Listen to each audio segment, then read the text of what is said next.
இது பண்ணுங்க. Welcome to the new session. So இப்போ என்ன பண்ண போறோம் அப்படின்னா, I will share my screen. So இந்த ஸ்க்ரீன்ல என்ன அப்படின்னா, நமக்கு என்ன பண்ண போறோம் அப்படின்னா, ஒரு இது பார்க்க போறோம். என்ன பார்க்க போறோம்? ஒரு வேதியியலின் உலகளாவிய மொழி அப்படின்னு ஒரு படம் பார்க்க போறோம். இந்த படம் வந்து சுத்தி இருக்கிற இந்த பிரபஞ்சம் வரைக்கும் நீங்க சில குறிப்பிட்ட அழகான கணித விதிகளாலதான் எந்ததுன்னு சொன்னா உங்களால நம்ப முடியுதா? இன்னைக்கு நம்ம பார்க்க போற இந்த அலசல்ல இந்த பிரபஞ்சத்தோட ரகசிய விதிகளை பத்தி தான் முழுமையா தெரிஞ்சுக்க போறோம். இது ரொம்பவே ஆச்சரியமான ஒரு பயணம். வாங்க ஆரம்பிக்கலாம். சரி, வாங்க நேரா விஷயத்துக்கு வருவோம். வேதியியலோட அடிப்படை கருத்துக்களை புரிஞ்சுக்க நாம பயன்படுத்த போற தெளிவான பாதை இதுதான். முதல்ல பருப்பொருளின் தன்மை, இரண்டாவது அளவீடுகளின் மொழி, மூணாவது துல்லியம் மற்றும் நுட்பம், நாலாவது வேதி சேர்க்கை விதிகள், அப்புறம் கடைசியா டால்டனின் அணுக்கொள்கை. முதல்ல பருப்பொருளின் தன்மையை பத்தி பார்க்கலாம். நம்ம சுத்தி இருக்கிற இந்த உலகம் நிஜத்துல எதனால உருவாக்கப்பட்டிருக்கு? எங்க பாருங்க, திட திரவ வாயு நிலைகள்ல பொருட்கள் எப்படி இருக்குன்னு இது ரொம்ப அழகா விளக்குது. திடப்பொருள்ல துகள்கள் ரொம்ப நெருக்கமா கட்டப்பட்டிருக்கு, திரவங்கள்ல கொஞ்சம் தளர்வாகவும் வாயுக்கள்ல ரொம்ப சுதந்திரமாகவும் நகருது. இதுதான் எல்லா பொருட்களோட அடிப்படை வடிவத்தையும் தீர்மானிக்குது. அடுத்து பருப்பொருளை வேதியியல் அடிப்படையில எப்படி பிரிக்கிறோம்னு புரிஞ்சுக்கிறது ரொம்ப முக்கியம். சேர்மங்கள், அதாவது காம்பவுண்ட்ஸ் எடுத்துக்கிட்டா அதுல இருக்கிற பொருட்களோட எடை விகிதம் எப்பவுமே மாறாது. அத வேதியியல் முறைகள் மூலமா மட்டும்தான் பிரிக்க முடியும். அதோட விதிகள் ரொம்ப கண்டிப்பானவை. ஆனா கலவைகள், அதாவது மிக்சர்ஸ் அப்படி இல்லை. அவை ரொம்ப தளர்வானவை. சேர்க்கை விகிதங்கள் எப்படி வேணா மாறலாம். அதோட தனிப்பட்ட பண்புகளையும் அதை அப்படியே தக்க வச்சுக்கும். சரி, இப்போ அளவீடுகளின் மொழி எப்படி வேலை செய்யுதுன்னு பார்க்கலாம். வேதியியலாளர்கள் எப்படி இந்த பருப்பொருட்களை அளக்குறாங்க? அறிவியலின் மொழி என்ன? இது நம்ம பிரபஞ்சத்தோட ஒரு ஸ்கோரிங் சிஸ்டம்னே சொல்லலாம். நீளம், நிறை, நேரம், மின்னோட்டம், வெப்பநிலை, பொருளின் அளவு, அப்புறம் ஒளிச்செறிவு, இந்த 7 அடிப்படை எஸ்ஐ அளவுகள் தான் உலகளாவிய அறிவியலையே சாத்தியமாக்குது. நீங்க உலகத்துல எந்த மூலையில இருந்தாலும் அறிவியலாளர்கள் இந்த ஒற்றை மொழியத்தான் பேசுறாங்க. இப்போ இந்த பிரம்மாண்டமான எண்ணெய் பாருங்க, 6.022 பெருக்கல் 10⁻23. இதுதான் ஒரு மோலுக்கு சமமான அவகாட்ரோ எண். அணுக்கள் மாதிரி மிக நுண்ணிய விஷயங்களை அளக்கும் போது அறிவியல் குறியீடு நமக்கு ஏன் இவ்வளவு அவசியமாகுதுன்னு இது ரொம்ப தெளிவா நிரூபிக்குது. யோசிச்சு பாருங்க, 23 ஜீரோகளை ஒவ்வொரு முறையும் உட்கார்ந்து எழுதிட்டு இருந்தா எப்படி இருக்கும்? சாத்தியமே இல்லை இல்லையா? அடுத்து துல்லியம் மற்றும் நுட்பம் பத்தி தெரிஞ்சுக்கலாம். இப்ப எனக்கு ஒரு கேள்வி வரலாம். நாம எடுக்கிற இந்த அளவீடுகளை எப்படி முழுமையா நம்புறது? இந்த 3 மாணவர்களோட முடிவுகளை ஒரு நடுவர் மாதிரி நாம அலசி பார்க்கலாம். ஒரு உலோக துண்டோட உண்மையான எடை 0.520 கிராம்.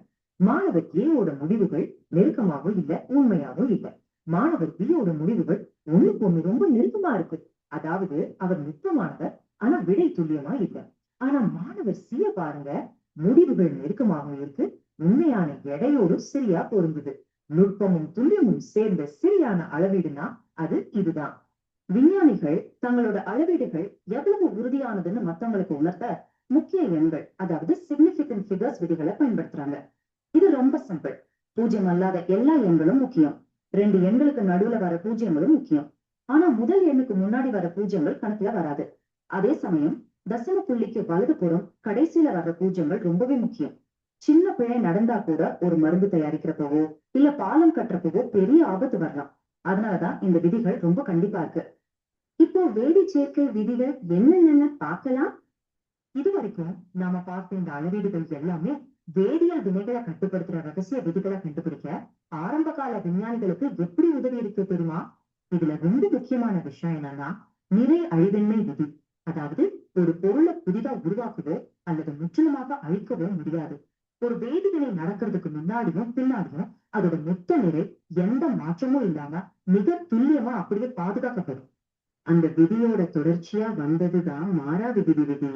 பருப்பொருள் சும்மா தப்பி பழைக்கிறது மட்டும் இல்லைங்க, அவை ஒரு நிலையான கணிக்கக்கூடிய விகிதத்துலதான் ஒன்னோடு இணையுது.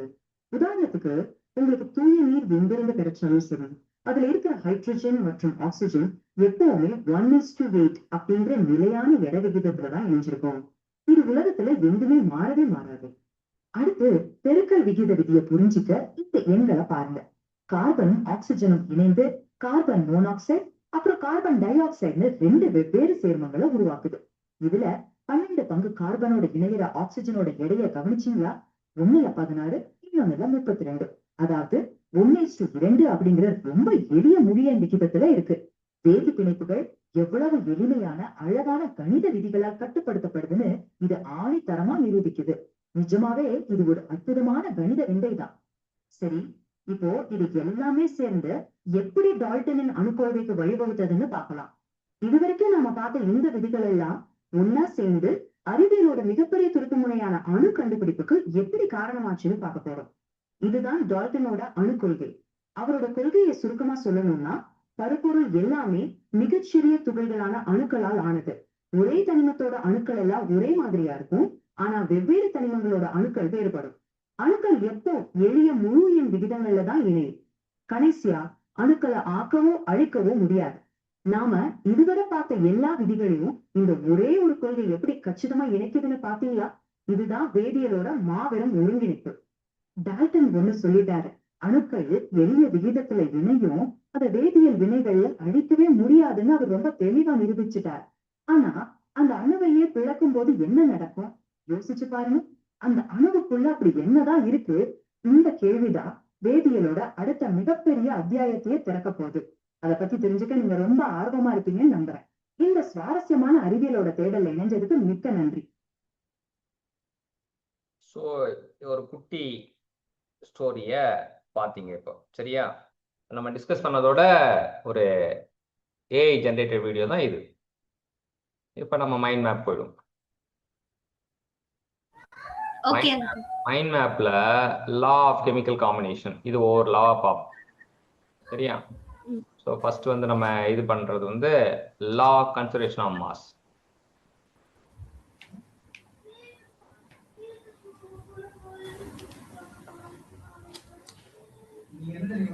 So law of conservation of mass வந்து energy neither be created nor be destroyed தானே. Law of conservation law of chemical காம்பினேஷனுக்கு இதான் ஃபவுண்டேஷனா இருக்குன்றாங்க. இது how matter interact and transform, matter எப்படி இன்ட்ராக்ட் பண்ணுது டிரான்ஸ்ஃபார்ம் ஆகுதுன்றது இது மூலியமா தெரிஞ்சுக்கலாம். So law of conservation of மாஸுக்கு இன்னொரு பேர் கூட இருக்கு, law of indestructibility of matter. Law of conservation மாஸுக்கு இன்னொரு பேர் என்ன? law of indestructibility of matter. Okay, the matter is neither created nor destroyed during a physical or chemical change. Physical changeலயும் மாறாது, chemical changeலயும் மாறாது. இப்போ அதை கேட்பாங்க, பிசிக்கல் சேஞ்சிலேயே கெமிக்கல் சேஞ்சா, ஒருவேளை இதுவா இருக்குமோ ஒருவேளை அதுவா இருக்குமோ அப்படின்னு யோசிப்போம், சரியா? பிசிக்கல் சேஞ்சா இருக்குமோ இல்ல கெமிக்கல் சேஞ்சா இருக்குமோ நம்ம யோசிப்போம். ஆனா வந்து பிசிக்கல் சேஞ்சிலயும் மாறாது, கெமிக்கல் சேஞ்ச்லயும் மாறாது. This means the total mass of involved remain constant. Total mass வந்து கான்ஸ்டன்டா இருக்கும்ன்றாங்க. அடுத்தது physical change சொல்றாங்க. When a sealed flask containing water is ice is weighed, ஒரு உள்ள ஐஸா இருக்கு, எடை போடுறோம், லிக்விடா மாறுது, எடை போடுறோம், அப்போ no change in weight. Okay, ஐஸா இருக்கும்போது என்ன எடையும் அதேதான் லிக்விடா இருக்கும்போது. அடுத்து கெமிக்கல் சேஞ்ச், மெர்குரிக் ஆக்சைடு எடுத்துக்கிறோம். ஸோ மெர்குரிக் ஆக்சைடு 100 கிராம் எடுக்கிறோம், 100 கிராம் எடுத்துட்டு டீகம்போஸ் ஆகுது, 92.6 கிராம் மெர்குரியாவும் 7.4 கிராம் ஆக்சிஜனாவும் மாறுது. 2 கூட்டினா 100. ஸோ முன்னாடி முழுசா இருந்தப்ப என்னவோ, பிரிஞ்ச பிறகும் அதேதான். ஸோ இது ஒரு நல்ல எக்ஸாம்பிள். அப்புறம் law of conservation of mass வந்து, law of conservation of mass பார்த்தீங்கன்னா theoretical explanation of Dalton atomic theory. So Dalton வந்து என்ன சொல்றாங்க, atom can neither be created nor destroyed. இங்க இவங்க என்ன சொல்றாங்க, மேட்டர் சொல்றாங்க. அவரு டால்டன் என்ன சொல்றாரு, மேட்டர் தூக்கிட்டு ஆட்டம் சொல்றாரு, லா ஆஃப் கன்சர்வேஷன் மேட்டர் சொல்லுது. அவ்வளவுதான், அதான் வந்து பேசிஸ் நமக்கு தெரிஞ்சிடும். So from this perspective chemical reaction is simply, chemical reaction நம்ம ஆல்ரெடி நம்ம சொன்ன பேசின வார்த்தையை தான், combination, separation or rearrangement of atoms. என்ன டிஸ்கஸ் பண்ண இல்லையா? ஓகே, இப்போ லார்ஜர் கான்டெக்ஸ்ட் போகும்போது லா ஆஃப் கெமிக்கல் காம்பினேஷன் வராங்க. Law of chemical combination law of conservation தான் செவரல் ஃபண்டமெண்டல் லாக்கு வந்து ரொம்ப யூஸ் பண்ணுது. ஃபர்ஸ்ட் வந்து law of definite proportion or constant composition. இது ஏற்கனவே பார்த்துட்டோம்.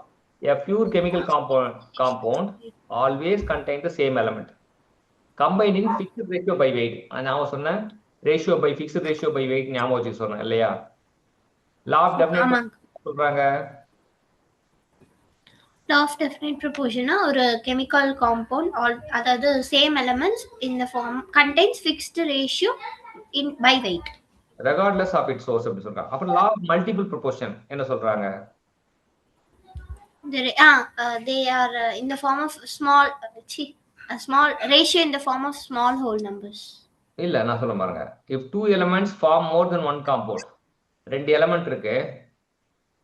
so for example கார்பன் இருக்கு, ஆக்சிஜன் இருக்கு, ரெண்டு எலிமெண்டா. கார்பனும் ஆக்சிஜன் சேர்ந்து ரெண்டு காம்பவுண்ட் மோர் தென் ஒன் காம்பவுண்ட் பாத்தீங்கன்னா ஒன்னு கார்பன் மோனாக்சைடு, இன்னொன்னு carbon di oxide. the weight of one element that combine with the fixed weight of other are in the ratio of small whole number. சரி, இப்ப நம்ம போடும்போது அவன் கார்பனுக்கு 12, ஆக்சிஜனுக்கு 16. சரியா? கார்பனுக்கு 12, ஆக்சிஜன் 16, ரெண்டு சேர்ந்தா கார்பன் மோனாக்சைடு 28 வருமா? கார்பன் டை ஆக்சைடுனா 12 பிளஸ் 32. அப்ப 32 பை 16 போட்டோம்னா என்ன வரும்? ஹோல் நம்பர் தான் வரும். கார்பன் மோனாக்சைடுல 16 இருக்கிறான் ஆக்சிஜன், கார்பன் டை ஆக்சைடு 32 பை 16 போட்டா ஹோல் நம்பர் வருது இல்ல? if two அப்ப ஸ்டேட்மென்ட்ட பாருங்க. if two elements form more than one compound, the weight of the one element that combine with the fixed weight of other. அங்க கார்பன் வந்து அங்கேயும் 12 தான், இங்கேயும் 12 தான். ஓகே. சரி, அதான் fixed weight of other. Definite ப்ரொபோர்ஷனுக்கும் மல்டிபிள்க்கும் என்ன வித்தியாசம்? டெஃபினைட் ப்ரொபோர்ஷன்னா ஒரே ஒரு காம்பவுண்ட பத்தி தான் பேசணும். மல்டிபிள் ப்ரொபோர்ஷன்னா ரெண்டு காம்பவுண்ட பத்தி பேசணும். Okay. But a pure chemical compound always contain the same element combined the fixed ratio by weight. இப்ப கார்பன் மோனாக்சைடு எடுத்துப்போம். கார்பன் 12, அது 16. Ratio fixed. 12:16னா 3:4. எப்பவுமே 3:4 தான் இருக்கும். கார்பன் மோனாக்சைடுனா 3:4 தான். ஓகே. ஆனா அதாவது அது ஒரு காம்பவுண்டோட ரேஷியோ சொல்லுது, இது ரெண்டு காம்பவுண்ட கம்பேர் பண்ணி ரேஷியோ சொல்லுது. ஒரு கார்பன் வந்து ஒரு ஆக்சிஜன் சேர்ந்தா கார்பன் மோனாக்சைடு, ஒரு கார்பன் வந்து ரெண்டு ஆக்சிஜன் சேர்ந்தா கார்பன் டை ஆக்சைடு. இப்ப அந்த ஆக்சிஜனுக்கும் இந்த ஆக்சிஜனுக்கும் ரேஷியோ போடும்போது ஹோல் நம்பர் வரும். ஓகே. சரியா? 32 பை 16 போட்டா 2 வரும். லா ஆஃப் ரெசிப்ரோகல் ப்ரொபோர்ஷன் என்ன சொல்லுதுன்னா describe the weight ratio when two different element combined separately with the fixed weight of third element. அந்த weight ratio பத்தி பேசுது அப்படி சொல்றாங்க. ஆக்சுவலி இங்க புக்ல வந்து ஒரு எக்ஸாம்பிள் கொடுத்திருக்காங்க. H2S SO2 H2O அது லைக் அது ரெண்டையும் கம்பைன் பண்ணா இப்போ H2S ஐயும் SO2 கம்பைன் பண்ணா H2O வருது அப்படின்னு சொல்றாங்க. how it is possible? இது லா ஆஃப் ரெசிப்ரோகல் ப்ரொபோர்ஷன் எக்ஸாம்பிளா இது? சரி, நம்ம பாத்துக்கோங்க. கிளிக் பண்ணா வந்துரும். Law of reciprocal give example for law of reciprocal proportion வந்துரும். சோ ஆனா வந்து என்னன்னா லா ஆஃப் ரெசிப்ரோகல் ப்ரொபோர்ஷன்னா ஃபர்ஸ்ட் என்னன்னு பதிய வச்சுப்போம். லா ஆஃப் ரெசிப்ரோகல் ப்ரொபோர்ஷன் வந்து வெயிட் ரேஷியோ பத்தி தான் பேசுது. சரியா? law of reciprocal proportion describe the weight ratio when two different element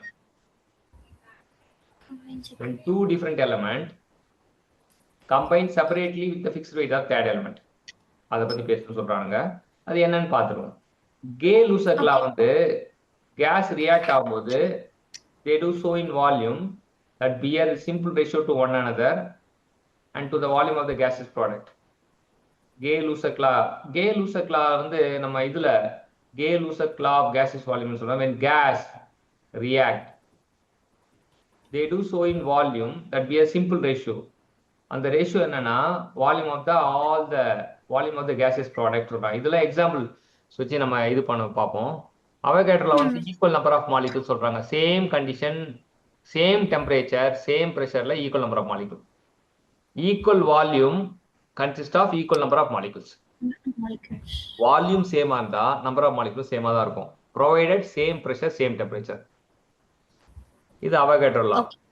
சரி, இப்போ நீங்க கேட்டதுக்காக நம்ம அவனை என்ன கேட்கலாம், how does Gay-Lussac. சரி, ஃபர்ஸ்ட் வந்து law of reciprocal proportion.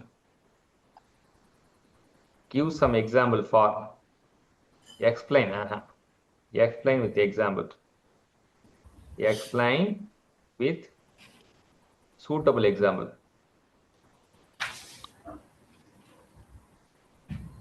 என்ன law of reciprocal proportion. Law of reciprocal proportion. Proportion அப்படின்னு இது பண்றோம். இப்ப தட்டுறோம்.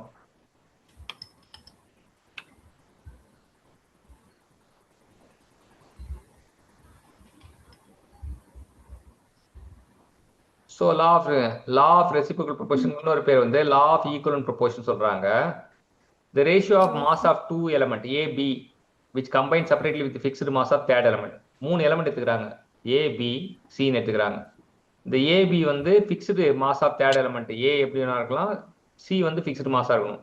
Is either same or simple whole number multiple of ratio in A and B. இப்போ carbon எடுத்துக்கிறாங்க, hydrogen எடுத்துக்கிறாங்க, ஆக்சிஜன் எடுத்துக்கிறாங்க. ஸோ கார்பன் வந்து ஹைட்ரஜனோட சேருது. அப்போ 12 parts of carbon, 4 parts of hydrogen. Carbon வந்து ஆக்சிஜனோட சேருது. 12 parts of carbon combined with the 32 parts of by oxygen.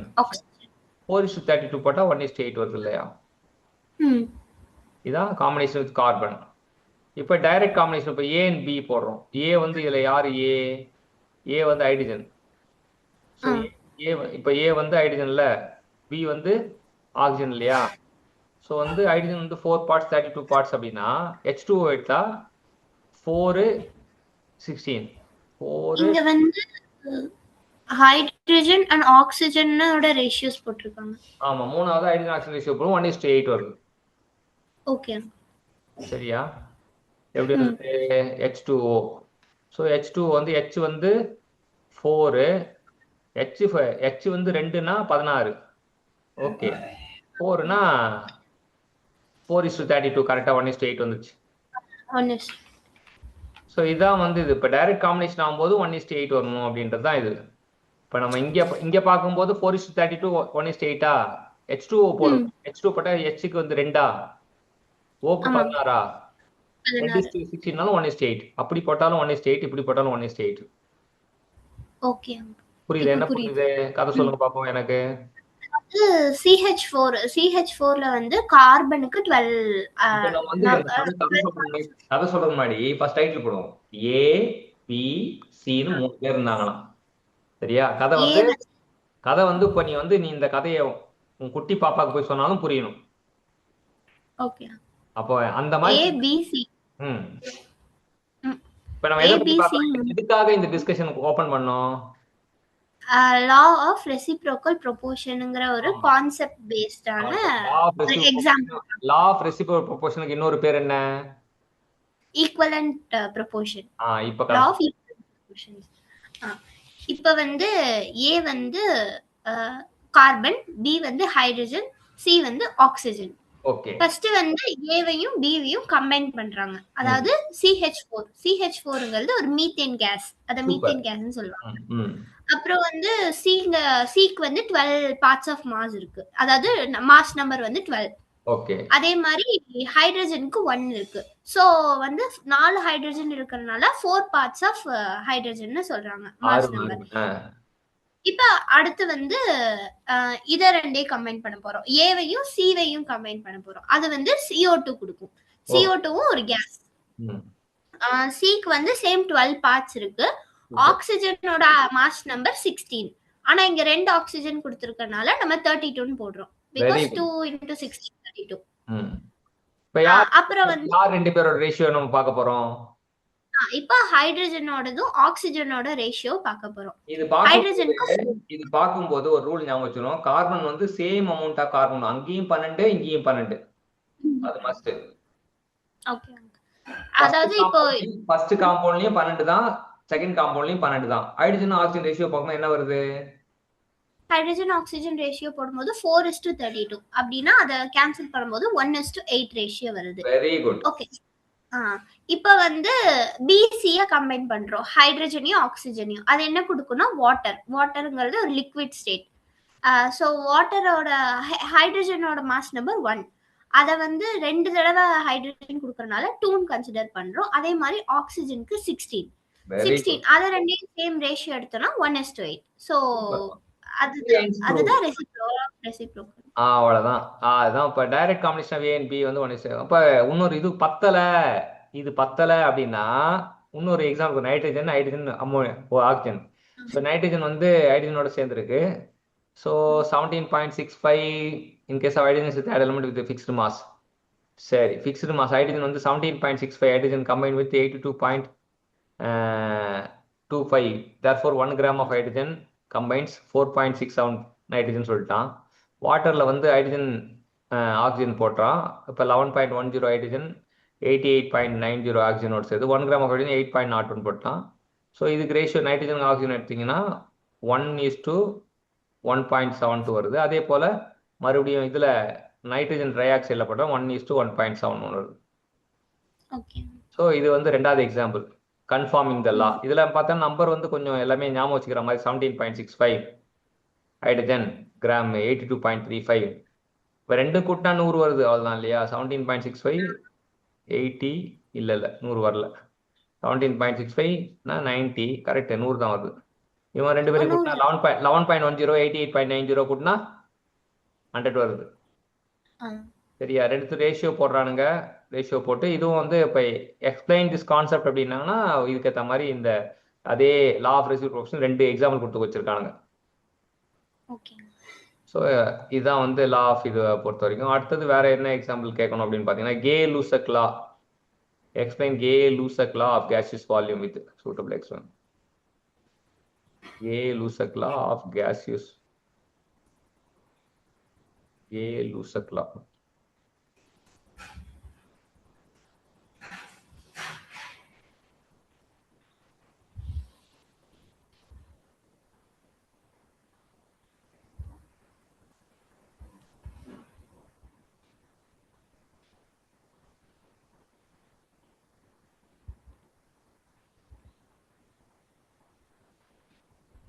So நம்ம இந்த மாதிரி எந்த விஷயத்த வேணாலும் வந்து கிறிஸ்டல் கிளியரா வந்து நம்மளால தெரிஞ்சிக்க முடியும். சரியா?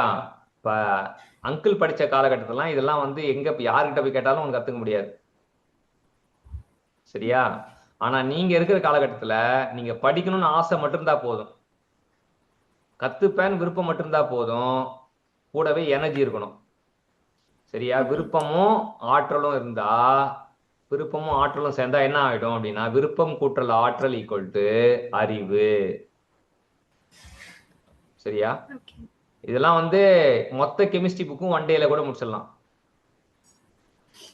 ஆனா கையில பாட்டில் ஆஃப் வாட்டர் இருக்கணும், டெய்லியும் பழம் சாப்பிடணும், மில்க் சாப்பிடணும், அப்பதான் வந்து இதெல்லாம். சரி, இப்போ இந்த கதையை பார்ப்போம். கே-லூசக் லா என்ன சொல்லுது?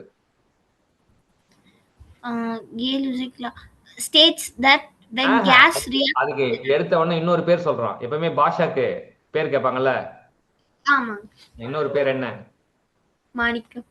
மாணிக்கம். இங்க கே-லூசக் லாக்கு இன்னொரு பேரு Gay Lussac law of gaseous volume also called as law of combining volumes. சரியா? சரி, என்னக்கா சொல்றான்? when gas react together, the volume of reacting gas and their gaseous products bear the simple whole number ratio. So reacting கேஸுக்கும் ப்ராடக்ட்டுக்கும் gases ப்ராடக்டும். சரியா? புரியுதா? when gas react with the reacting gas it will give the gaseous product இல்லையா? So gaseous ப்ராடக்ட்டும் reaction ப்ராடக்ட்டும் some ரேஷியோல whole number.